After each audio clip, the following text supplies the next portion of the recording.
everyone! Magandang araw sa inyong lahat. Welcome back po dito sa ating channel, Mama Mia CDO. And syempre, sa mga nakakakilala na sa akin, hello po. Sa mga hindi pa, my name is Mama Mia.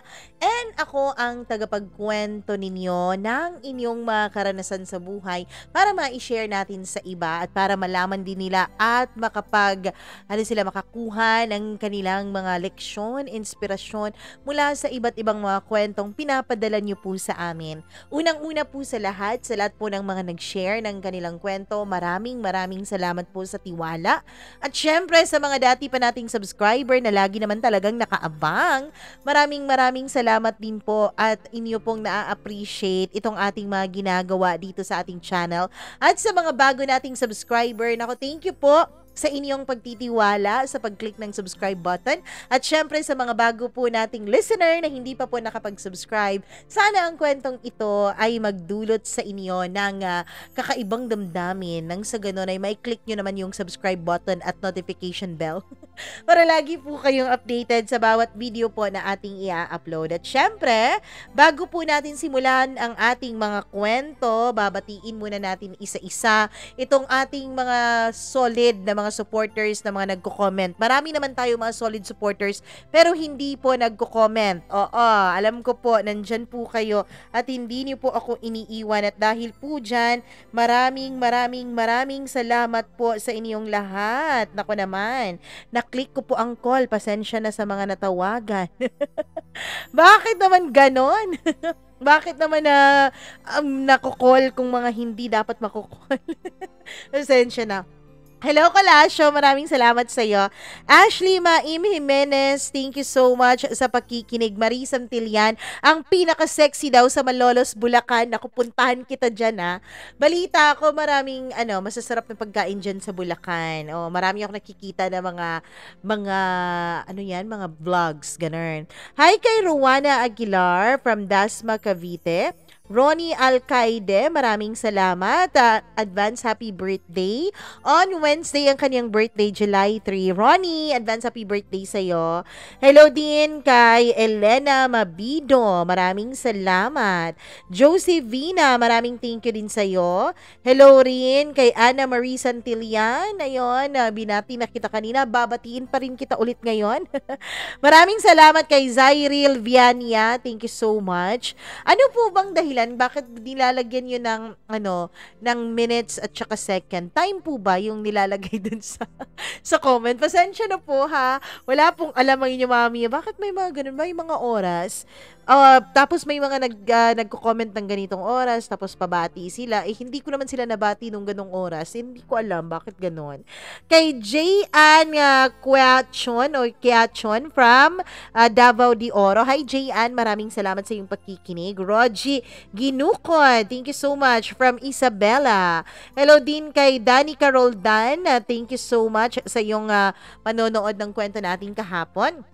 Lorena Bragado, maraming salamat. Charlene Kibenko, thank you so much, Charlene. Elsa and Lynn, listening all the way from Singapore. Maraming salamat po sa mga taga Singapore na laging nakikinig sa atin. Thank you naman talaga. Ayan, hello din kay MG Ramos. Maraming salamat. Trisha Marie Ignacio na matagal na pong tagapakinig pero ngayon lang po daw nagkaroon ng chance na mag-comment. Ayun, pasensya na po talaga na open ko. Hello din kay Reynaldo de Vera. Hi, sir! Andito ka na sa Pilipinas. For good na po ba yan? O babalik ka pa po ng US? Hi kay Gloria Havillonar from Hong Kong. Napaka-feeling close ni Mama Mia, no? Ha? Babalik ka pa ba? Parang personal na magkakilala. Feeling naman ito ni Mama Mia. Pasensya na po. Nagpi-feeling po. Hi din kay Christy, kay Trichel Pagurigan, maraming salamat sa iyo. Emily Akabo, maraming salamat from Qatar. Thank you so much sa iyong pakikinig. At syempre, meron pa po tayong mga komentaryo dito kay Leia Casas, Lizzie Locapa, kay Viva OFW, sabi niya, 20 years na raw siyang OFW sa may Singapore. Nako, saludo po kami sa inyo na mga OFW sa atin, magigiting nating mga manggagawang Pilipino. Maraming salamat po sa inyong serbisyo. At siyempre, mas gugustuhin ko po kung makapagpadala kayo ng sarili niyong kwento. Kasi sabi niya, baka daw maengganyo na siya. Malapit na raw siyang naiengganyo na magpadala ng sarili niyang kwento. Ay, naku, padala mo yan. Huwag kang mag-alala. Kung gusto mong itago natin, sige, itatago natin ang inyong mga kwento. Char, or mga pangalan. Ang kwento itatago. Dapat ang kwento sinishare. Pero yung mga pangalan, itatago po natin. Nako, kayo po ba? Meron na po ba kayong tanong? Bakit sa lahat ng ginawa ko, parang talo pa rin ako sa huli? May mga ganun, no? Parang sinugal mo na lahat, pero ang ending, talo ka pa rin. Nako, pakinggan natin ang kwento ni Faith dahil alam kong excited ka na, kaya excited na rin ako. Atin ang simulan ang kaniyang kwento dito lamang sa paborito mong programa, ang Dear Mama Mia. Naranasan mo na bang ginawa mo ang lahat at binigay mo ang lahat-lahat, pero bakit talo ka pa rin sa huli? Yun bang wala ka nang itinira kasi siya na ang mundo at buhay mo? Pero nung akala mo wala nang makakasira sa inyong dalawa, ay iniwanan ka na lang niya bigla kasi okay na siya. Kasi hindi na raw ikaw ang kailangan niya. At kinalimutan na lang niya basta na naging buhay mo noon ay sinugal mo. Maisalba lang ang buhay niya. Dear Mama Mia, magandang araw po sa inyong lahat. Kumusta po kayo? Hangad ko po ay nasa mabuti kayong kalagayan na lahat ng inyong mga listeners. Itago niyo na lamang ako sa pangalang Faith. Mama Mia, yan po ang pinili kong pangalan kasi yan po ang nawala sa akin nung sinira ako ng isang tao. Hindi ko alam, siguro kayo na po ang magsasabi sa akin kung siya ba talagang sumira sa akin o ako ang sumira ng sarili ko. Mama Mia, lumaki po ako sa may kayang pamilya. And me too, meron po akong share ng sarili kong pagiging tanga sa pag-ibig. Marami po akong share sa love life, broken-hearted, lahat ng pagsusugal para lang sa pag-ibig ay ginawa ko na. Pero lahat ng yun ay ginawa ko lamang sa natatanging tao. Sa natatanging taong minahal ko na itago na lang natin sa pangalang Dexter. Hindi naman po si Dexter ang first love o first boyfriend ko. Marami po akong naunang karelasyon sa kanya. Ang totoo niyan, Mama Mia, ay hindi po ako pinagbabawalan na magkaroon ng karelasyon ng mga magulang ko. Kaya naman, malaya po ako noon na sagutin ng kahit na sinong nagugustuhan ko na nanligaw sa akin. Masaya naman po ang buhay ko. Maaliwalas at matiwasay. Yun nga lang, Mama Mia, parang may hinahanap po ang puso ko. Third year high school ako nung simulan kong pasukin ang mundo ng pakikipagrelasyon. Pero hindi po ako nakontento. Parang may kulang, parang may hindi ako nagagawa. Parang may hindi ako naibibigay at parang may kulang sa mga nararamdaman ko. Iba kasi ang mga nakikita ko sa pelikula. Iba ang mga nakikita ko sa mga movies na pinapanood ko at pati na rin sa mga nababasa ko na telenovela o mga novels, Mama Mia. Hanggang sa makilala ko nga si Dexter. Nakilala ko siya dahil sa isang party nung third year college ako. Hindi po siya kasali sa party, pero siya po ang binook ng kaibigan ko para sasakyan niya pa uwi. Wala kasi noon ang kotse niya dahil ginamit raw ng kaniyang mga magulang. Sinabi mo na lang sana sa akin, inihatid na lang sana kita, sabi ko. Okay lang yun, nakapag-book na rin naman ako. Sino ba yung na-book mo? Mapagkakatiwalaan ba yan? Oo naman, anak siya ng labandera namin. At saka may motor yung pinsan niya. Sabi niya, bayaran ko na lang daw siya at siya nang susundo sa akin mamaya. So, okay kang makapaglasing ngayon? Tanong ko sa kaibigan ko. Oo naman, Faith. Ako pa, alam mo namang alak lang ang hindi ko sinusukuan, 'di ba? Natawa ako sa kanya, Mama Mia. Kahit naman kasi hindi kami ganun ka-close at wala naman akong masyadong ka-close na kaibigan, ay concern pa rin naman ako sa mga tao sa paligid ko.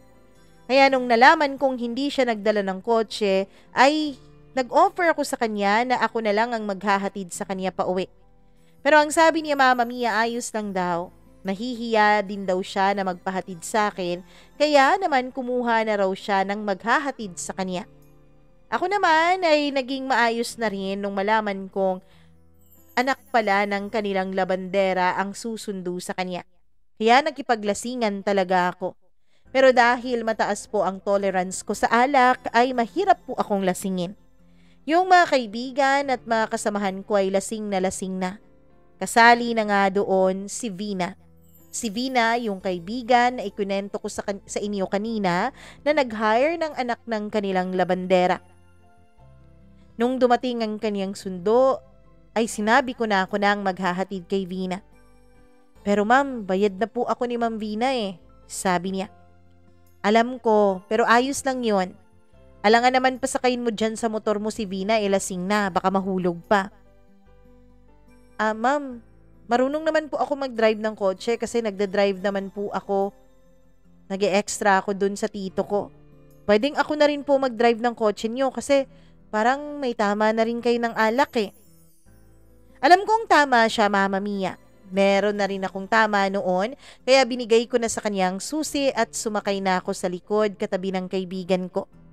Pero bago pa man kami makaandar ay nasuka na ang kaibigan ko sa loob, kaya naman lumipat ako dun sa harapan ng kotse. Sige na, paandarin mo na. Ma'am, linisan ko na lang po yung kotse niyo mamaya. Ayos na yun. Ipapalinis ko na lang yan bukas. Buksan mo na lang yung mga bintana para hindi natin masyadong maamoy. Ang baho Biro ko sa kanya na siya namang ikinangiti niya. Ano nga pala pangalan mo? Tanong ko habang nasa biyahe kami. Medyo malayo kasi ang bahay namin dun sa pinagpartihan namin, kaya naman mga higit 1 oras pa po ang biyahe. Kaya nga binigay ko sa kanyang susi, Mama Mia, dahil alam kong hindi ko nakakayanin ang ganun kalayong biyahe. Dexter po, sabi niya. Ako naman si Faith. Huwag mo na nga akong maopo-opo, mukhang mas matanda ka pa sa akin. Ilang taon na po kayo? Ayan ka na naman sa opo Sagot ko sa tanong niya. Ibig kong sabihin ilang taon ka na? Ako magna-19 pa, ikaw?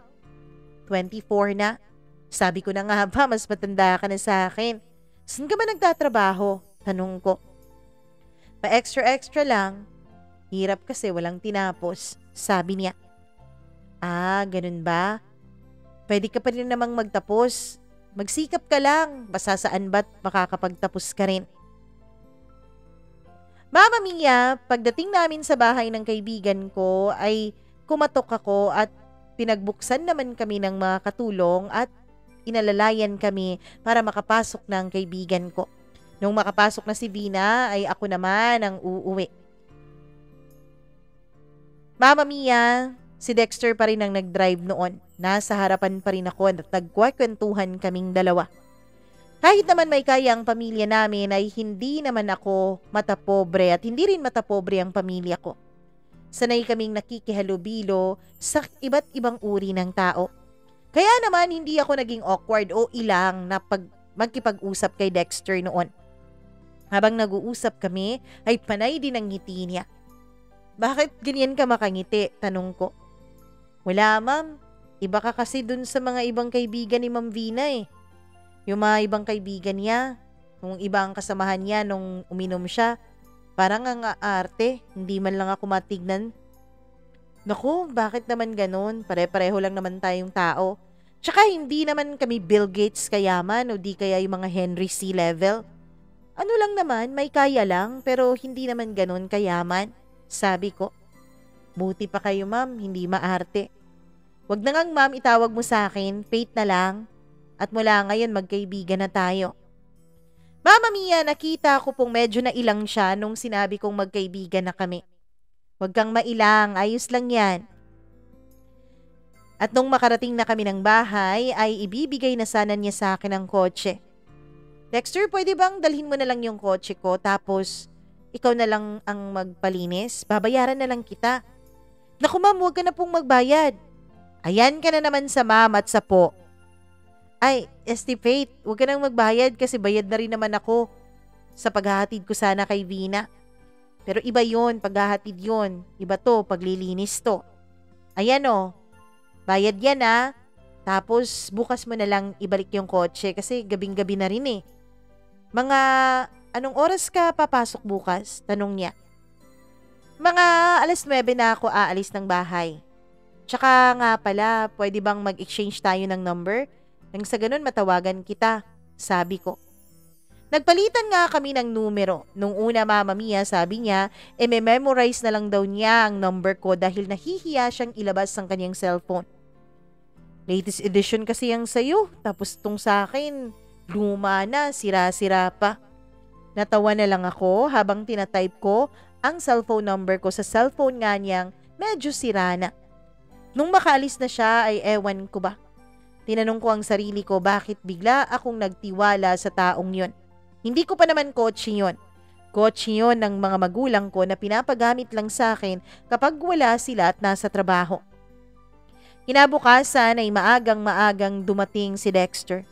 Hindi pa nga ako nagchat at hindi pa nga ako nakakaligo ay dumating na siya. Oh, bakit ang aga mo? Tanong ko. Baka kasi isipin mo kinarnap ko na yung kotse mo. Ano ka ba naman? Di naman ako ganon at saka hindi ko naman kotse yan. Kotse yan ng mga magulang ko, sabi ko. Napaka-humble mo talaga, Faith. Dexter, nag-almusal ka na ba? Hindi pa eh. Pero doon na lang ako sa bahay, sabi niya. Wag na, maraming pagkain dito. Wala rin naman sina mama at papa kaya pasok ka na. Kahit ayaw niya, ipinilit ko siyang pumasok at sabay kaming nag-agahan. At sinabi ko rin sa kanya na antayin na lang niya ako kung wala siyang ibang gagawin dahil ihahatid ko na lang siya sa kanila bago ako pumasok ng paaralan. Mama Mia, yun nga ang nangyari. Pero pagkatapos ng encounter namin na yun ay hindi na kami nawala ng communication ni Dexter. Lagi na kaming magka-chat at magka-text dalawa. Sa mga panahon na hindi ko kasama o hindi ko dala ang kotse dahil dala ito ng mga magulang ko, ay nagpapasundo ako kay Dexter gamit ang motor ng kaniyang tito. Binabayaran ko na lang siya. Minsan-minsan din Mama Mia ay nag-uusap kami ng halos magmamadaling araw na. In short, naging magkaibigan kaming dalawa ni Dexter.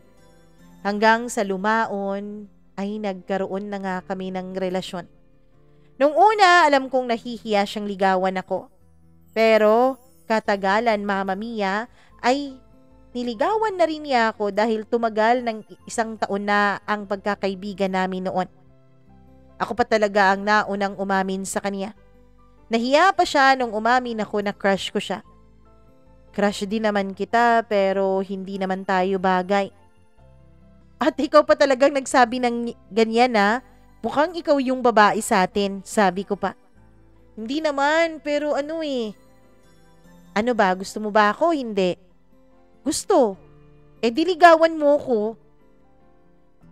Hindi pa ba tayo kahit umamin ka na? Tanong niya. Ano ka siniswerte? Ligawan mo muna ako, sabi ko naman. Tinupad nga naman ni Dexter at niligawan niya ako. Mama Mia, naging kami. Pero simula nung naging kami ay nagalit na sa akin ng mga magulang ko. Bakit dun ka pa sa walang trabaho? Dun ka pa sa tambay? Walang tinapos? Ano bang klaseng pag-iisip yan, Faith, ha? Panunumbat sa akin ng mga magulang ko. Akala ko ba hindi tayo mga mata pobre? Pero bakit ganun? Ganyan kayo makapagsalita sa boyfriend ko. Pigilan mo yung pagbo-boyfriend mo, Faith, ha? Kung ayaw mo na itakwil ka namin ng mga ng pamilya mo. Pero hindi ako tumigil. Mama Mia, wala rin silang nagawa. Hanggang sa hinayaan na lang nila kami. Ako naman ay patuloy pa rin sa pag-aaral. Pero hindi na ako nakapagtapos. 4th year ako noon, Mama Mia, nung biglang bumagsak ang pinagtatrabahuan ng pareho kong mga magulang. Pareho kasi sila ng pinagtatrabahuang kumpanya. At nung nag-file ito ng bankruptcy ay pareho po silang nawala ng trabaho. Hindi kinaya ng papa ko ang stress na nawalan siya ng trabaho at inatake siya sa puso at namatay. Yung mama ko naman ay hindi rin nakayanan, Mama Mia. Parang nawala rin siya sa sarili niya. Lumakwat siya kasama ang iba't iba niyang mga kaibigan at ganun lang po kadali na ubos ang binigay sa kanilang separation pay ng kumpanya. Hindi pa po nagpe-pension noon ang mga magulang ko, liban na lang sa mama ko bilang surviving spouse ng papa ko. Pero natutong magsugal ang mama ko noon. Dahilan para matigil kaming magkakapatid sa pag-aaral. At yun din ang dahilan, Mama Mia, kung bakit kaming dalawa ni Dexter ay wala nang pumipigil sa amin. Maging ang pagkakaroon namin ng hindi dapat na relasyon. Yun bang may mga nangyayari na sa amin? Hanggang sa sumama na ako kay Dexter, Mama Mia, nung nalaman namin na buntis ako. Akala ko ay mabait na lalaki ang nakuha ko. Akala ko ay mabuting lalaki si Dexter. Akala ko ay aalagaan niya ako at ang magiging anak naming dalawa, pero hindi pala. Mama Mia, mula nga noong lumaki na ang tiyan ko, ay hindi na halos mahagilap si Dexter sa bahay nila. Ako naman ay nagtatrabaho noon sa call center company. Si Dexter ay laging lasing kung umuwi. Lagi na kaming nag-aaway noon. Pinipilit ko pong hinaan ang boses ko dahil ayoko pong malaman ng kaniyang mga magulang na nag-aaway kaming dalawa ni Dexter. Pero Mama Mia, hindi ko po mapigilan ng ma-stress dahil nga po sa labis na ginagawa ni Dexter na pagbabarkada. Hanggang sa tuluyan na nga akong nagupo ng stress at nakunan po ako. Nung nakunan ako, Mama Mia, ay nagalit ako kay Dexter. Sinisi ko siya. Pero lagi siyang sorry ng sorry sa akin. Ang sabi niya ay siguro hindi pa siya handa noon na magkaroon ng anak, na magkaroon ng pamilya. Umalis ako sa kanila. Sabi ko kay Dexter kung hindi siya sasama sa akin ay maghiwalay na kami. Pero sumama siya, Mama Mia. Bumukod kami. Kaming dalawa lang. Nagsimula kami ulit. Kahit mahirap, sinugal ko pa rin, Mama Mia, ang puso ko dahil mahal na mahal ko si Dexter. Sobrang pagmamahal ko sa kanya. Nagsimula ulit kami. Si Dexter ay nagsimula rin sa pagpa-extra-extra niya hanggang sa nagkatrabaho na nga siya sa isang delivery company. Pero binilhan ko muna siya ng motor bago nangyari yon. Mama Mia, siya po ang humiling sa akin ng motor dahil ang sabi niya magagamit daw niya yon sa trabaho. Meron naman siyang lisensya kaya agad siyang nakapasok bilang delivery rider sa isang fast food chain. Nang tumagal siya doon, ay hindi na siya nag-renew ng kontrata at pumasok siya bilang delivery driver sa isa pong kumpanya na nagde-deliver ng kung ano-anong mga parcels. Kaya naman naging maayos ang kitaan niya. Ako rin naman ay naging maayos din ang trabaho ko. Pero Mama Mia, kasabay ng pag-aayos ng trabaho namin ay ang paglaki din ng mga gastos namin. Nagsimula pong naging maluho si Dexter. Kung ano-ano ang mga binibili niya, branded na mga sapatos at damit, branded na mga sombrero at kung ano-ano pa. Ako din, Mama Mia, ay parang nahawa na rin kay Dexter. Nahawa din ako sa mga branded niyang gamit. Bumibili na rin ako ng mga mahal. Hanggang sa nagkadautang-utang na rin kami. Kung ano-anong utang na ang pinasok namin para sa aming lifestyle noon. Nagbabakasyon pa kami sa mga mamahalin at malalayong lugar. Masaya ang relasyon namin. Masaya ako kahit na ang totoo, Mama Mia, sa tuwing sumusweldo ako ay halos wala nang matira sa akin dahil sa pambabayad ng utang. Yung iba nga ay hindi ko pa nababayaran pero mas inuuna ko na lang ang pambayad ng apartment. Kapag nakakabayad naman kami sa iba ay uutang naman kami ulit dahil nga sa lifestyle namin. Hanggang sa isang araw, Mama Mia, bigla ko na lang naramdaman na parang nanlalamig na sa akin si Dexter. Bigla ko na lang naramdaman na parang may kakaiba sa kanya. Pero binaliwala ko yon. Sabi ko, baka hormones ko lang yon dahil malapit na rin ang buwan ng dalaw ko noon. Kahit na nagsusumigaw na ang isipan ko na may mali na sa relasyon namin, ay hindi ko pa rin yun iniinda. Ganun ko kamahal si Dexter, Mama Mia. Payag akong magpakatanga para sa kanya. Kaya lang isang araw, hindi ko na kayang mag-turn blind eye sa kanyang ginagawa. Nagising kasi ako sa kalagitnaan ng gabi nang wala si Dexter sa tabi ko. Tumayo ako, Mama Mia, para sana magsi-CR, pero bago ko pa mabuksan ang pintuan ng CR ay naririnig ko nang may kausap sa telepono si Dexter sa loob. Pasensya ka na. Hindi muna ako makakapunta dyan. Kasi baka magduda na si Faith sa akin. Sabi niya. Huwag kang mag-alala. Hihiwalayan ko rin naman si Faith. Mama Mia, talagang napantig ang mga tenga ko nung marinig ko ang mga katagang yun. Hihiwalayan ako ni Dexter? Sino bang kausap niya? Hindi ko na napigilan ang sarili ko. Bigla ko na lang kinatok ng malalakas ang pintuan at sumisigaw ako na pinapalabas si Dexter sa loob. Sino bang kausap mo dyan? Lumabas ka nga! Ano ka ba? Dumudumi ako eh.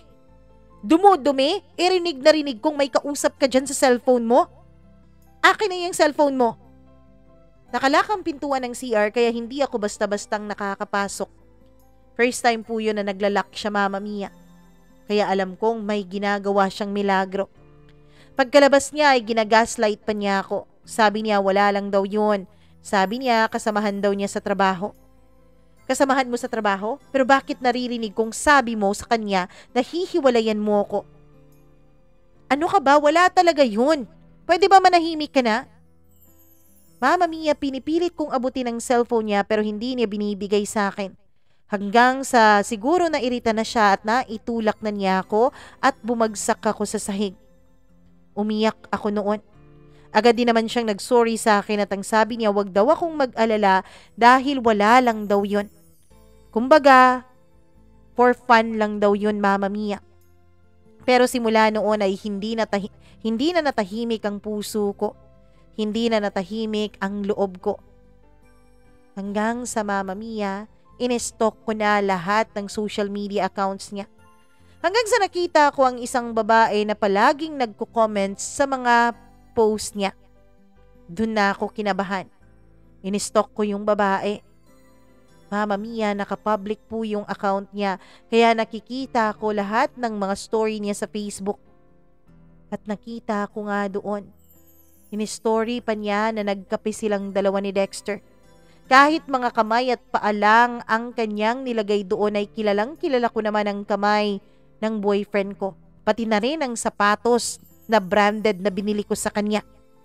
Kaya galit na galit ako sa kanya. Tulog siya noon pero agad ko siyang ginising ng sampal. Mama Mia, umiiyak ako noon. Pero imbis na amuin niya ako, imbis na magpaliwanag siya sa akin ay siya pang galit. Bakit ko raw binubuksan ng walang paalam ang cellphone niya? Privacy daw niya yun, Mama Mia. Wala raw akong karapatan pang himasukan na ang kanyang private life dahil girlfriend lang daw niya ako at hindi niya ako asawa. Kahit pa nga raw kung magiging mag-asawa man kaming dalawa, ay wala pa rin daw akong karapatan na buksan ang kanyang personal na cellphone. Galit na galit ako sa kanya noon. Bakit ayaw niyang buksan ko ang cellphone niya? Privacy? Samantalang kitang-kita na namin maging kaluluwa ng isa't isa. Nag-away talaga kami noon. Pero bigla siyang tumayo at bigla siyang nag-alsa balutan. Mama Mia, bigla niyang nilagay sa isang maleta lahat ng mga damit niya. Sa galit ko sa kanya, sabi ko wag niyang dalhin ang mga damit at gamit na ako ang bumili. Pero hindi siya nakinig. Mama Mia, kinuha pa rin niya lahat ng gamit niya. Nung papaalis na siya ay hinarang ko ang katawan ko. Doon ako nag-breakdown. Doon ako humingi ng tawad. Doon ako nagsabi sa kanya, Mama Mia, na hindi ko napapakialaman ang cellphone niya, wag lang niya akong iiwanan. Oo, pagpapakatanga alam ko. Sobra-sobrang pagpapakatanga. Alam kong may iba sa inyo ngayon nagagalit na. Nanggagalaiti na o tumatawa na dahil sa katangahang pinapakita ko. Pero wala eh. Mahal ko eh. Mahal na mahal ko, Mama Mia. Kaya naman nagmakaawa ako. Kaya naman kahit hindi ko kasalanan ay ako na ang umako. Ako na ang nagsorry kahit na siya ang may mali. Inisip ko na lang noon, Mama Mia, mali din naman ang approach ko. Dapat tinanong ko muna siya ng malumanay at maayos. Dapat hindi muna ako agad-agad na nang husga. Pero mahirap. Mahirap, Mama Mia. Mahirap na mawala siya sa buhay ko. Kaya nagmakaawa ako. Pero sabi niya magpapalamig daw muna siya. Babalikan na lang daw niya ako kapag pareho ng malamig ang mga ulo naming dalawa. Kahit anong pagmamakaawa ako sa kanya noon, na wag umalis ay umalis pa rin siya. Iniwanan pa rin niya ako sa ere. Mama Mia, masakit talaga ang loob ko noon. Hindi ako nakatulog ng buong gabi. Tawag ako ng tawag sa kanya pero ring lang ng ring ang cellphone niya at hindi niya sinasagot. Hanggang sa siguro nalubat na rin ito. Nag-aalala ako kung nasaan siya pero hindi ko siya mahagilap. Dinala niya ang motor, Mama Mia. Bitbit din ang maleta ko. Ang motor kasi na binili ko sa kanya ay scooter type para malagyan ng ipang-deliver niya. Kaya naman nalagay niya doon ang kanyang maleta na bitbit. Mama Mia, grabing iyak ko noon. Grabing pagmamakaawa ko sa kanya sa messages at syempre sa chat, Mama Mia, na bumalik na siya sa akin. Pero wala akong natanggap na reply mula sa kanya. Isang buong araw na hindi siya nagre-reply. Kinabukasan ay nakikita ko na sinisinan niya lahat ng mga messages ko. Mga sweet messages. Mga messages ng mga pangako namin sa isa't isa. Mga messages na pinapaalala ko sa kanya ang pagmamahalan naming dalawa. Mga messages na humihingi ng tawad at nagmamakaawa na bumalik na siya sa akin. Iba, hindi ba, Mama Mia? Iba ako kung magmahal. Alam ko naman na may nakaka-relate sa akin dito. May mga nagmamahal din ng katulad ng pagmamahal ko dito. Alam ko yon. Mama Mia, umabot po ng 1 linggo bago niya ako replyan. Promise mo ba na kapag bumalik ako sa'yo, hindi mo napapakialaman ang cellphone ko? Oo, promise. Promise, hindi na talaga. Kahit ako sa sarili ko, hindi ko alam kung paano ko nagagawa yun eh. Kung paano ko nalulunok ang pride ko. Kung paano ko tinatapak-tapakan ang sarili ko, wag lang mawala sa akin ang lalaking mahal na mahal ko. Mama Mia, nagbalikan kaming dalawa. Pero mula nga sa araw na yun ay hindi na ako nakakagalaw ng cellphone niya. Palaging may tumatawag o nagte-text sa kanya pero hindi ko na alam kung sino dahil kapag nagtanong ako ay nagagalit siya. Eto na naman daw kami. Hindi na naman daw ako nagtitiwala sa kanya. Ikaw naman ang inuuwian ko ah. Ano bang pinuputok ng butsi mo? Lagi niyang tinatanong sa akin ang bagay na yun. Hindi niya maintindihan, Mama Mia, na ang ipinuputok ng butsi ko ay dahil hindi niya pinapakita sa akin kung sino ang kachat niya. Kaya lang hindi ako pwedeng magalit. Kasi kapag nagalit ako ay mas magagalit siya. At takot ako, Mama Mia. Takot ako na baka kapag nagalit siya ay tuluyan na niya akong iwanan at ipagpalit sa iba. Kaya pikit mata kong tinanggap ang lahat. Pikit mata ko na tinanggap lahat-lahat ng yun. Hanggang sa isang araw, Mama Mia, kinakabahan ako ng araw na yun. Hindi ko mawari kung ano. Nararamdaman ko na may ginagawa na naman siyang kabulastugan. Oh, susunduin mo ba ako? 3 AM lang ang tapos ng pasok ko eh, sabi ko. Hindi na kita masusundo. Matutulog na ako niyan. Maaga pa ako bukas. Sigurado ka ba? Sunduin mo na lang ako. Hindi kasi ako mapakali kapag iba yung sinasakyan ko eh. Alam mo, safe ka naman sa mga riders na yan. Isa pa, nasa app yan, 'di ba? Kaya hindi yan gagawa ng kabulastugan yang mga yan. Sabi niya. Kahit siguro magmakaawa ako para lang sunduin niya ako. Hindi niya siguro gagawin yon. Wala na rin akong nagawa, Mama Mia. Pumasok ako noon sa trabaho nang mabigat ang dibdib ko. Bakit kapag mga kaibigan niya, kahit inuman lang naman ay pinupuntahan niya? Kapag may kaibigan siya na nagpapasundo dahil hindi na makauwi, sinusundo naman niya. Dati naman, nung bago pa lang kami ay mapilit talaga siya na sunduin ako kahit saan. Bakit ngayon nag-iba na siya? Hindi ako makakonsentrate noon sa trabaho. 12:00 ng madaling araw, Mama Mia, nung bigla akong pinatawag sa opisina. Akala ko ay may mali akong nagawa. Pero ang sabi nila ay linisin ko na raw ang desk ko dahil may emergency daw na nangyari. Ano po yun? Basta linisin mo na lang para makauwi ka na. Balik ka dito kapag tapos ka na maglinis ha, mag-log out ka na. Mama Mia, kinakabahan ako noon habang nililinis ko ang desk ko. Habang nilalagay ko ang headset ko at ibang gamit ko sa locker ay hindi talaga ako mapakali. Kumakabog ng malakas ang dibdib ko. Ewan ko ba? Pakiramdam ko ay may hindi talaga magandang nangyari. At nung bumalik na nga ako sa opisina ay pinaupo pa nila ako. Yung live-in partner mo nasa ospital daw ngayon, nag-aagaw buhay. Sabi niya. Sabi ng boss ko. Mama Mia, agad akong inihatid ng boss ko sa ospital. Ang boss ko nga pala ay itago na lang natin sa pangalang Darrell.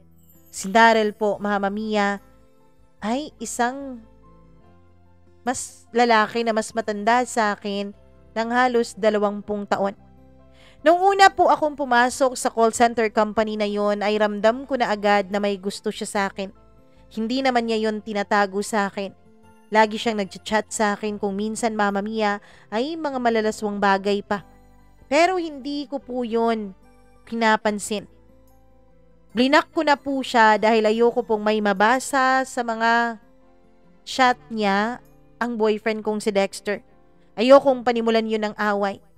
Pero kahit nagustuhin ko mang umalis sa call center na yun lang po ang call center sa lugar namin na disente kong magpasweldo. At dahil nga mataas ang lifestyle namin ni Dexter ay hindi ko po afford na maghanap ng mas mababang sweldo doon. Ihatid na kita. Wag na po sir, magkukommute na po ako. Alam ko mahirap ang sitwasyon mo ngayon, baka kung saan ka pa mapunta. Madaling araw na oh. Wag kang mag-alala. Hindi naman kita babastusin, sabi niya. Mama Mia, sumama na nga ako kay Sir Darrell. Pagdating namin doon sa ospital ay nakomatose na po si Dexter. Ang sabi ng doktor, Mama Mia, ay tinamaan daw talaga ang ulo niya. Nagkaroon daw ito ng blood clot ayon sa kanyang MRI. Mama Mia, hindi ko na alam ang gagawin ko noon. Wala pong insurance si Dexter. Meron po silang insurance sa kumpanyang kanilang pinagtatrabahuan pero konti lang po yun.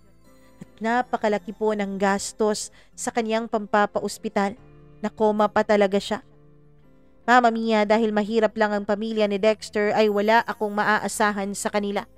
Maging sa pamilya ko rin ay wala akong maaasahan. Yung iba kong mga pinsan ay pinautang naman ako pero pakonti-konti lang dahil meron din silang paggagastusan ng sarili nilang pera. Mama Mia, grabe ang iyak ko noon. Lalo na nung sinabi ng doktor na kailangang operahan sa madaling panahon si Dexter, kung hindi ay baka tuluyan na siyang hindi magising at tuluyan na siyang mawala sa mundo. Pero hindi po basta-basta ang magpapa-opera, Mama Mia. Halos aabutin po ng 350,000. Pero saan po ako hahanap ng ganun kalaking pera? Yung sweldo ko po ay hindi na po nabubuo sa akin dahil na 100,000 po ang ATM ko. Meron pa po akong mga utang na kailangang bayaran. Yung kumpanya naman ni Dexter ay nagbigay pero konti lang. Mama Mia, kaya nga pala na disgrasyang boyfriend ko ay dahil may susunduin pala itong kaibigan.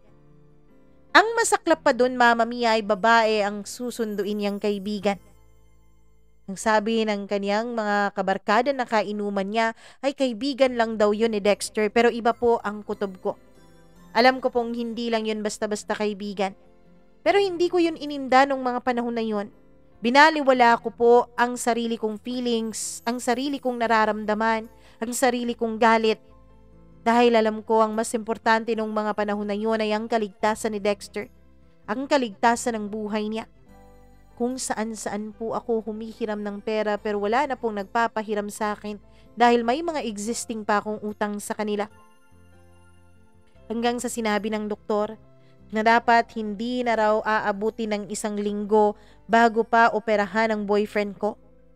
Dahil magiging delikado na raw para sa kanya kung magtagal pa ang mga blood clots sa utak niya. Hanggang sa wala na akong naging choice, Mama Mia. Lumapit na ako kay Sir Daryl. Sir, alam ko po, nakakahiya po itong gagawin ko. Pero kakapalan ko na po ang mukha ko. Anong atin? Babalik ka na ba sa trabaho? Akala ko magto 2 weeks leave ka. Hindi pa po, sir. Sabi ko sa kanya sa chat. Pero pwede po bang magkita tayo? Gusto ko kasing sa personal ko sabihin sa inyo eh. Okay, sige, bago ang shift ko mamaya, magkita tayo sa ganitong coffee shop. Sinabi niya sa akin ang coffee shop kung saan kami magkikita. Isa yung coffee shop na malapit lang sa call center company na pinagtatrabahuan ko, pero wala namang masyadong pumupunta dahil hindi masarap pang kape. Alam ko, Mama Mia, na dun ang gusto niya para walang makakita sa amin. Oh, anong kailangan mo, Faith? Sir, kasi alam mo naman ang nangyari sa live-in partner ko, 'di ba? Oo, kumusta na nga pala siya? Hindi pa po mabuti ang lagay at kailangang operahan. O, pa-opera mo na. Baka kung ano pang mangyari. Yun nga po ang problema ko, sir eh. Malaki po ang gagastusin sa operasyon. Mga more than 350,000 po. Kulang na kulang po ang pera ko. So, kaya mo ako pinapunta dito dahil mangungutang ka? Opo, sana sir. Faith, napakalaki ng perang hinihiling mo. Paano ko naman masisigurado na mababayaran mo ako? Promise po sir, babayaran po kita. Paano mo ako mababayaran eh, ang dami-dami mo pang ang utang? Ang alam ko, nagkakautang ka rin sa mga kasamahan natin sa trabaho. Meron ka ring loan. Lahat na yata, ni-loan mo eh, SSS, Pag-ibig at kung ano-ano pa. Paano ka nalang kakain yan kung uunahin mo pa akong bayaran? At saka, kailan mo pa matatapos ang pagbabayad sa akin? Sir, sige na naman po. Wala na po akong ibang malapitan. Pagmamakaawa ako sa kanya. Ganun mo talaga siya kamahal, no? Handa kang magmakaawa. Yumuko na lang ako noon, Mama Mia. Pero may isang bagay ka pang magagawa, Faith. Eto, mapapatunayan mo talaga sa akin kung gaano mo siya kamahal. May idea na ako sa sasabihin niya kaya hindi ako kumibo. Hindi ko alam, Mama Mia. Hindi ko alam kung paano ko sasagutin ang mga susunod niyang sasabihin. Alam mo naman siguro ang tinutukoy ko, di ba? Alam mo naman gusto kita, Faith. Pero sir, may asawa po kayo eh. Oo, may asawa nga ako pero wala naman dito, nasa Amerika naman. Kaya kayang-kaya kitang pahiramin kahit ngayon-ngayon din. Pero, isang kondisyon. Payag kang magkaroon tayo ng relasyon. Po? Ang akala ko noon, Mama Mia, ay 1 beses lang ang gusto niya. Pero relasyon ang hinihingi niya. Oo, Faith. Gusto ko magkaroon tayo ng relasyon. At hindi lang basta-basta relasyon. Gusto ko, 3 beses sa 1 linggo akin ka. Gagawin natin lahat ng gusto ko. Susundin mo lahat ng ipapagawa ko. Pero sir, mamili ka, Faith. Buhay ng live-in partner mo? Tapos makikipagrelasyon ka sa akin o panindigan mo na ayaw mo sa akin at hahayaan mong mamatay ang live-in partner mo. Yun lang ang huli niyang sinabi, Mama Mia, bago siya umalis. Binayaran niya ang in-order namin at ang sabi niya ay i-text ko na lang daw siya kung ano ang magiging desisyon ko. Malaki po ang posisyon ni Sir Dexter sa kumpanya namin, Mama Mia. kaya alam kong malaki ang sahod niya. Ang alam ko rin ay pinapadalhan din siya ng asawa niyang nasa Amerika na. Gustong-gusto na ng asawa niyang ipetisyon siya pero laging dinadahilan daw ni Sir Daryl ay ang kanyang trabaho. Masaya raw siya sa trabaho niya kaya hindi na siya pinipilit ng asawa niya. 1 buwan sa 1 taon lang sila kung magkasamang dalawa. Paminsan-minsan si Sir Daryl ang pumupunta sa Amerika pero kadalasan ay ang asawa niya ang umuuwi sa Pilipinas para magkasama silang dalawa. Mama Mia, hindi ko alam noon kung anong gagawin ko. Nalilito ako noon. Nalilito at nahihirapan.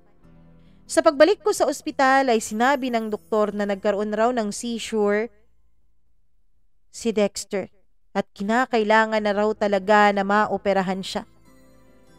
Alam mo, meron namang public hospital pero kailangan nyo pang pumila. Hindi ko alam kung kakayanin pa ng boyfriend mo ang ganun katagal. Nagmamakaawa na sa akin ang pamilya ni Dexter, Mama Mia. Maging ang kaniyang ama't ina ay halos lumuhod na sa harapan ko para ipaopera ko lang daw ang anak nila. Kung alam lang nila ang ginagawa ni Dexter. Kung alam lang nila na may ibang babae ang anak nila. Tapos sa akin sila ngayon nagmamakaawa. Mama Mia, tinanong ko ang mga kaibigan ni Dexter kung nasaan na ang girlfriend niya. Pero lahat sila ay tinatakpan ang ginagawa ni Dexter. Nagsabi nila ay wala naman daw ibang girlfriend si Dexter. Magkakaibigan lang daw silang lahat at ako lang daw ang nag-iisang babae sa buhay ng kaibigan nila. Pero alam kong hindi totoo yon. Dahil nakita ko ang isang kaibigan ko nilang babae na sobra-sobra kong mag-alala kay Dexter. Kaya lang, wala ring trabaho ang babaeng yun, Mama Mia. May trabaho naman siya pero less than minimum lang po ang sinasahod niya at may mga kapatid pa siya na umaasa sa kanya. Naisip ko nga noon, hindi kaya nai-insecure si Dexter sa akin kaya humanap siya ng babaeng kayang-kaya niyang kontrolin. Ng babaeng kaya niyang pakitaan ng kanyang pera, kaya niyang pakitaan ng magaganda at branded niyang mga gamit, ng mga babaeng mai-impress sa kanya sa ganong bagay. Kasi sa akin, hindi niya mararanasan yan kasi ako ang nagbibigay sa kanya ng mga bagay na yon. Habang nag-iisip ako noon ay bigla na lang nag-seizure ulit si Dexter. Sa sobrang takot ko, Mama Mia, ay agad kong tinext si Sir Daryl at sinabi ko sa kanya na payag na ako sa gusto niya. Payag na akong maging kabit niya, iligtas niya lang ang buhay ng boyfriend ko. Yun nga ang nangyari, Mama Mia. Naoperahan nga si Dexter sa tulong ng perang binigay sa akin ni Sir Daryl. Mama Mia, hindi ko alam talaga kung ano ba ang iisipin ko nung mga panahon na yon.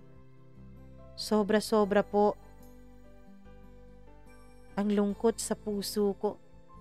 Sobra-sobra na hindi ko alam kung paano ko haharapin si Sir Daryl. Nung ma-declare na ng mga doktor na ligtas na si Dexter, ay bigla akong tinawagan ni Sir Daryl. O ano, simula na ng relasyon natin. Simula na ng pag-angkin ko sa'yo. Pumunta ka dito sa hotel na to. Binigay niya sa akin ang hotel number, Mama Mia, at ang hotel room. Pagdating ko doon, kinakabahan akong kumatok. Pero alam ko, wala na akong magagawa dahil naibayad ko na yung pera. Pumayag naman ako. Hindi naman niya ako pinilit. Kaya legal po ang aming usapan. Hindi rin ako ang tao na umaatras sa usapan dahil may isang salita po ako, Mama Mia. Kaya naman kahit nanginginig ay kinatok ko ang pintuan. Nung binuksan niya ay agad niya akong hinila sa loob. Agad niya akong pinaghahalikan, Mama Mia. Agad niyang hinawak sa iba't ibang parte ng katawan ko ang kaniyang mga kamay. Halos punitin na niya ang suot-suot kong mga damit noon.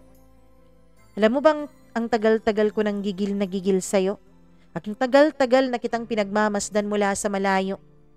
Lahat naman ng babae dun sa opisina kayang-kaya kong makuha Pero ikaw, Hindi ko alam na darating ang panahon na 'to na matitikman at magiging akin din ang katawan mo. Mamma Mia, para po siyang demonyong manyakis nung mga panahon na yun na nagpakasasa siya sa katawan ko. Ako naman ay nagpapatianod lamang sa kanyang ginagawa. Pero bigla siyang tumigil. Ano ba? Para ka bang statwa dyan? Para ka namang hindi nagugustuhan yung ginagawa ko ah. Sir, sorry po. Nag-aalala po ako sa kalagayan ni Dexter eh. Huwag mo nang alalahanin yung inutil mong boyfriend. Ayos na yun. 'Di ba? Successful naman ang operasyon. Magpakasaya tayong dalawa ngayong gabi. Ito ang celebration natin dahil maayos na ang lagay niya. Mamma Mia, nung hindi pa rin ako gumalaw ay nagalit siya. 'Di ba sabi ko, gawin mo lahat ng gusto ko? Yun ang usapan, hindi ba? Wala akong nagawa, Mamma Mia. Wala akong nagawa kundi magpatianod. Wala akong nagawa kundi bumigay na rin sa gusto niya. Ibigay ang mga gusto niya. Gawin ang mga gusto niyang posisyon at kung ano-ano pa. Nung matapos na siya, Mamma Mia, ay nakatulog siya. Nung aalis na sana ako ay nagising siya at sabi niya wag daw muna akong umalis. Dahil hindi pa raw siya tapos sa akin. Mamma Mia, nandiri ako noon sa sarili ko pero wala akong nagawa. Matanda na si Sir Daryl. Siguro, more than 20 years ang age gap namin. Kaya nandidiri talaga ako sa kanya pero wala akong magawa. Mamma Mia, simula nga nung araw na yon, ay naging alipin ako ni Sir Daryl. Isang tawag, isang text niya, dapat nandoon na ako. Dahil kung hindi, magkakaproblema raw kami. Ayoko namang magkaroon ng problema kaya sinusunod ko siya. Mamma Mia, hanggang sa unti-unti ay naka-recover na rin si Dexter. Unti-unti ay naging maayos siya. Noong mga panahon na nasa ospital siya ay lagi-lagi siyang nagpapasalamat sa akin at nagsusori. Sorry. Kung sana hindi na ako umalis nung gabing yun eh. Sorry dahil nang babae ka? Tanong ko. Sorry talaga, patawarin mo ko. Salamat at hindi mo ako pinabayaan. Mamma Mia, hindi ko alam kung tuluyan ba akong magagalit kay Dexter. Oo, nagagalit ako sa kanya dahil nang babae siya. Oo, nagagalit ako sa kanya dahil sa kanya, tinitiis ko ang pambababoy ni Sir Daryl sa katawan ko. Dahil lang sa operasyon niya. Pero at the same time, Mamma Mia, ay nagigilty din ako. Nagigilty ako sa isipin na may ibang lalaking gumagalaw sa katawan ko. Ako naman ay hindi sigurado noon kung may ginalaw na bang ibang babae si Dexter habang kaming dalawa pa. Dahil lahat naman ng nakikita ko ay chat-chat lang, tawag-tawag lang. Hindi ko naman napatunayan na may nangyayari talaga sa kanilang sexual. Samantalang sa akin, Mamma Mia, samantalang sa amin ni Sir Daryl ay paulit-ulit. 3 beses sa isang linggo kung mag-check-in kami gaya nga ng napag-usapan naming dalawa. Hanggang sa tuluyan na ngang dumaling si Dexter. Pero Mamma Mia, hindi ko akalain na sa paggaling niya ay dun din pala ang pagbalik ng kaniyang mga nakakasakit na gawain. Nalaman ko ulit na maging magka-text sila ulit nung babae, kaya galit na galit ako. Halos sisumpa ko siya, Mamma Mia. Bakit ba lagi kayong nagtitext nung babaeng yon? Kaano-ano mo ba siya? Ganun mo ba siya kamahal? Sorry na, pero siya ang naunang mag-text eh. Magkaibigan lang naman kami, wala lang yun. Wala lang, magkaibigan lang, pero nag-a-I love youhan sa isa't isa? Ano bang tingin mo sa akin, tanga? Grabe ang naging away namin noon. Pero hindi pa rin ako pinakawalan ni Dexter. Hindi ko alam, Mamma Mia, kung ano bang meron sa kanya. Kung bakit ganun ko siya kamahal. At hindi ko rin alam kung bakit hindi niya ako pinapakawalan kung hindi niya ako mahal. Kapag sinasabi ko naman sa kanya kung bakit hindi niya ako pinapakawalan, ay lagi niyang sinasabi dahil alam daw niyang magmamakaawa lang daw ako na bumalik siya sa akin. Ilang beses ko pa siyang nahuling ng bababae. Parehong babae lang ang pinag-aawayan namin pero hindi pa rin siya tumitigil. Hanggang sa isang umaga, Mama Mia. Pagdating ko sa bahay, ay galit na mukha ni Dexter ang tumambad sa akin. "Oh, anong meron? Ba't ganyan yung mukha mo?" sabi ko. "Gaano katagal ka ng kabit ng boss mo?" Bigla akong kinabahan noon, pero nagmamaang-maangan ako. Nung sabi mo, yung pinagsasasabi mo dyan, gaano katagal ka ng kabit ng Daryl na yon? Ano ba? Pinapahid mo ba sa akin mga ginagawa mo? Huwag ka nang magmaang-maangan dahil alam ko na lahat. Alam kong may relasyon kayo. Alam kong nagkikita kayo 3 beses sa isang linggo. Alam kong nagsisiping kayong dalawa dahil nag-check-in kayo. Hindi totoo yung mga sinasabi mo. Alam mo, yung pagiging cheater mo, pinapasa mo na sa akin eh. Pinanindigan ko pa rin ang kasinungalingan ko noon. Pero bigla niyang nilabas ang cellphone niya, Mama Mia, at bigla niyang pinakita sa akin ang picture na magkasama kami ni Sir Daryl sa isang hotel. O ngayon, magsisinungaling ka pa rin ba? Dexter, hayaan mo akong magpaliwanag. Sige, magpaliwanag ka. Dexter, si Sir Daryl ang gumastos para maoperahan ka noon. At sinisisi mo pa ako dyan sa kakatihan mo? Sabi niya, maniwala ka sa akin. Dahil sa'yo kaya ako nagawa yun. Kaya ako ibinenta ang dangal ko dahil sa'yo para mabuhay ka. Mama Mia, ilang minutong hindi nakaimik si Dexter. Hindi ko alam. Siguro niligtas mo ang buhay ko. Pero ginago mo pa rin ako eh, sabi niya. Hihiwalayan ko na siya. Tatapusin ko na lahat, please wag mo lang akong iwanan. Ikaw naman, paulit-ulit naman kitang pinapatawad, di ba? Kahit na ginagawa mo lang ang mga bagay na yon dahil gusto mo. Ako, ginagawa ko ang bagay na to dahil kailangan ko, dahil kailangan mo. Hihiwalayan ko na siya, sabi ko. Wag mo siyang iwalayan. Nagulat ako sa sinabi niya, Mama Mia. Bakit hindi ko siya hihiwalayan? Dahil hihiwalayan mo ko? Please naman, Dexter, wag mo kong iwan. Wag mong gawin sa akin to. Magmamakaawa ko pa sa kanya. Hindi naman talaga kita iiwan eh. Anong ibig mong sabihin? Mayaman siya, di ba? Mayaman si Daryl. Gusto ka niya. So mapeperahan mo siya. Gulat na gulat ako sa mga sinabi at lumalabas sa bibig ni Dexter nung mga panahon na yun, Mama Mia. Ibig mong sabihin, ipagpapatuloy ko ang relasyon ko kay Daryl? Oo, pero sa isang kondisyon. Dapat, hati tayo sa ibibigay niya sa'yo. Sa galit ko, Mama Mia, ay nasampal ko siya. Para mo akong binubugaw niyan. Ano pa bang mawawala sa'yo? Natikman ka na ng matandang yan ng paulit-ulit. Isa pa gustong-gusto ka niya. Hindi ba pwedeng pakinabangan na lang natin yung pera niya at yung pagkakahumaling niya sa'yo?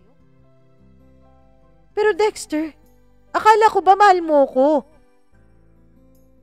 Alam mo, hindi na uso yung pagmamahal na yun.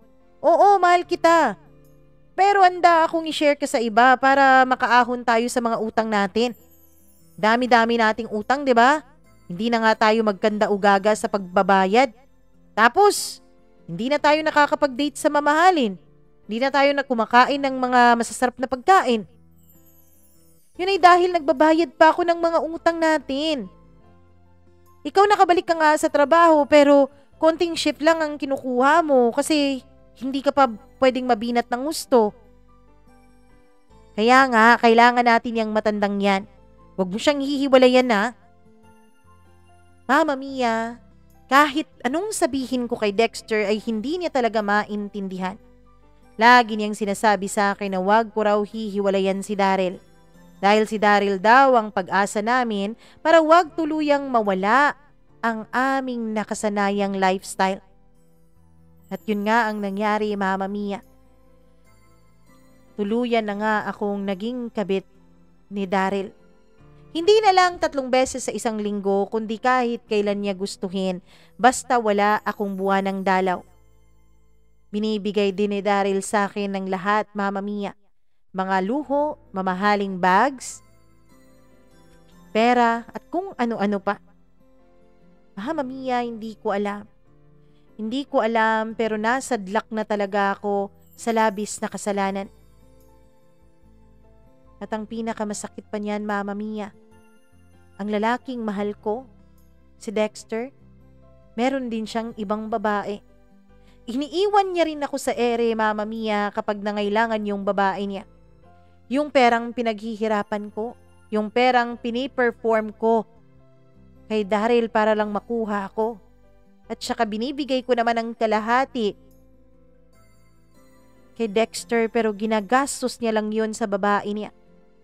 Masakit, Mama Mia. Masakit na mahirap. Hanggang sa tuluyan ko nang tinapos ang relasyon naming dalawa ni Daryl. Nung una ay hindi pa siya pumapayag. Tinatakot pa niya ako pero nung mga panahon na yun ay wala na akong kinatatakutan. Ang tanging kinatatakutan ko lang naman noon, Mama Mia, ay kapag nabuko kami ni Dexter. Pero ngayong alam na ni Dexter ang lahat ay wala na akong kinatatakutan pa. Kaya nakipaghiwalay ako kay Daryl.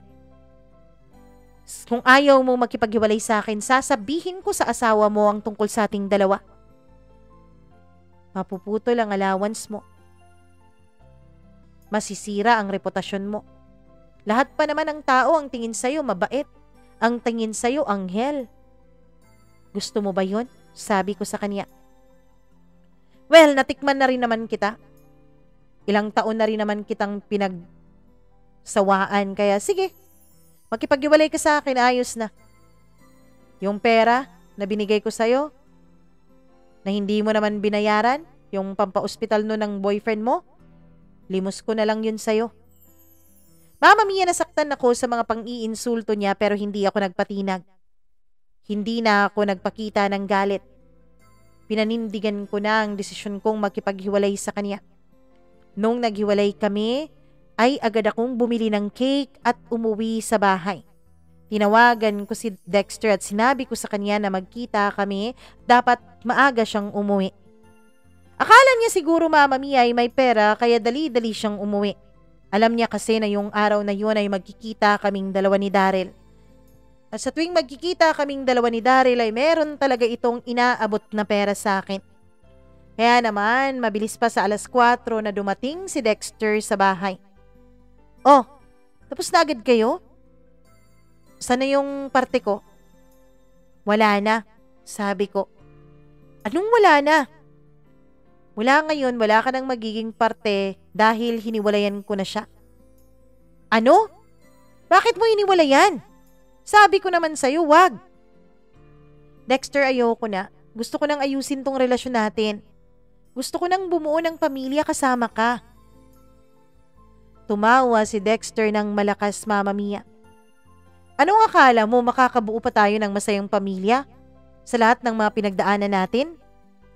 Yun na nga lang ang nagdudugtong sa ating dalawa, yung pera niya.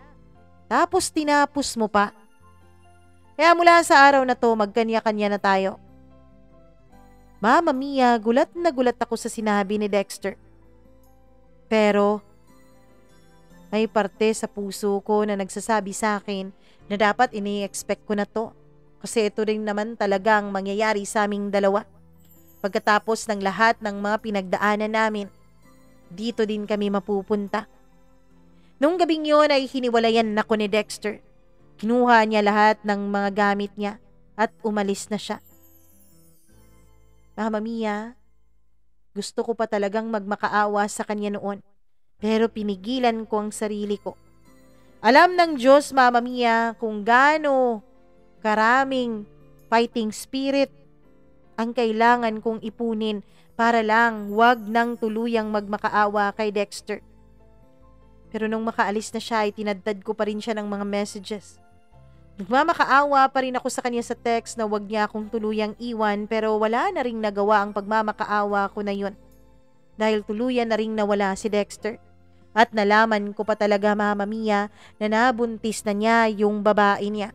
Yung babae na sa simulat sa pool ay naging ugat ng problema namin. Yung babae na talaga namang pinagkaabalahan niya at pinagkagastusan. Mama Mia, ngayon ay mag-iisang taon na mula nung maghiwalay kaming dalawa ni Dexter. Unti-unti ay inaayos ko ang buhay ko. Unti-unti binabayaran ko ang mga naging utang ko. Unti-unti, Mama Mia, sinabi ko sa sarili ko na magiging okay din ako pagdating ng panahon kahit alam kong malabong mangyari yon. Mama Mia, mag-isa pa rin ako ngayon sa buhay. Hindi ko alam kung meron ba na lalaki na nakalaan para sa akin. Sa ngayon, kapag binabalikan ko lahat ng mga nangyari sa buhay ko ay nasasaktan pa rin ako. Akala ko nga noon ay mahal na mahal ako ni Dexter kasi mahal na mahal naman namin ang dalawa o ang isa't isa sa simula. Sa simula, Mama Mia, gentleman naman siya. Sa simula, kaya naman niyang gawin at ialay ang lahat para sa akin pero nagbago siya bigla. Bigla niya akong iniwanan. Bigla na lang niya akong ipinagpalit sa iba. Masakit, Mama Mia. Napakasakit ng mga ginawa niya sa akin. Si Sir Daryl po, ang balita ko ay may iba na naman siyang kabit ngayon. Hindi ko alam kung kailan siya magbabago. Ang alam ko lang ay baguhan sa kumpanyang pinagtatrabahuan niya ang bago niyang kabit. At proud na proud pa yung babae dahil kung ano-ano ng mga binibili. Mama Mia, isa lang po talaga siguro ang naging kasalanan ko. Nahawa ako sa pagiging materialistic ni Dexter. Masyado kaming naging materialistic kaya nagkanda utang-utang kami. Masyadong na-focus sa mga material na bagay ang relasyon namin kaya siguro nawala ang tunay na pagpapahalaga namin sa isa't isa. May galit pa rin ako sa puso ko kay Dexter. Kahit anong pilit ko sa sarili ko na patawarin siya ay nahihirapan pa rin talaga ako. Hindi madaling patawarin ang taong sumira sa buhay mo. Ang taong bigla ka na lang niyang iniwanan sa ere nung okay na siya. Ang taong hindi man lang niya inisip lahat ng sakripisyo mo, mabuhay lang siya. Ang taong kinalimutan na lang niya ang pagsugal mo maging sa sarili mong buhay at reputasyon at dignidad para lang madugtungan ang buhay niya. Pero ano pa bang magagawa ko sa panunumbat ko? Wala na rin naman dahil hindi na rin naman importante ang mga yon. Kay Dexter. Dexter, sana maging masaya ka sa mga desisyon mo sa buhay. Pero sana rin, bago ka maging masaya ay maranasan mo ang karma. Sana maranasan mo lahat ng sakit na mga pinaranas mo sa akin. At dyan sa babaeng pinili mo, sana maranasan niya rin lahat ng pag-overthink, lahat ng pananakit na naranasan ko noon. Sana maimpyerno kayong dalawa. Kung mangyari man yon, alam kong magkikita-kita din tayo doon sa lahat din ng mga maling desisyong ginawa ko sa buhay ko. Hanggang dito na lamang po, Mama Mia, at maraming salamat mo sa pagbibigay mo ng oras para basahin at ibahagi sa iba itong naging kwento ng buhay ko. Lubos na gumagalang. Faith.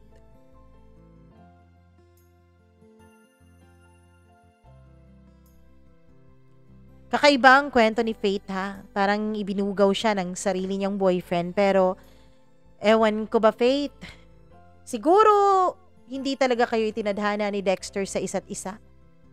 Huwag mong masyadong parusahan ang sarili mo. Don't be too hard on yourself. Alam ko, oo, nagkamali ka. Oo, gumawa ka ng mga bagay na hindi tama. Oo, 'di ba? Pumasok ka sa mga makabundong bagay para sa mga bagay na hindi rin naman ganun ka-importante sa buhay. Pero nagkamali ka eh. Yun na yun, nandun na yun. Ang alam ko naman, mapagpatawad ang ating Diyos, kaya humingi ka ng tawad sa Kanya. Sincere kang humingi ng tawad. Lumod ka, magmakaawa ka, at sana pagsisihan mo rin talaga lahat ng mga ginawa mo.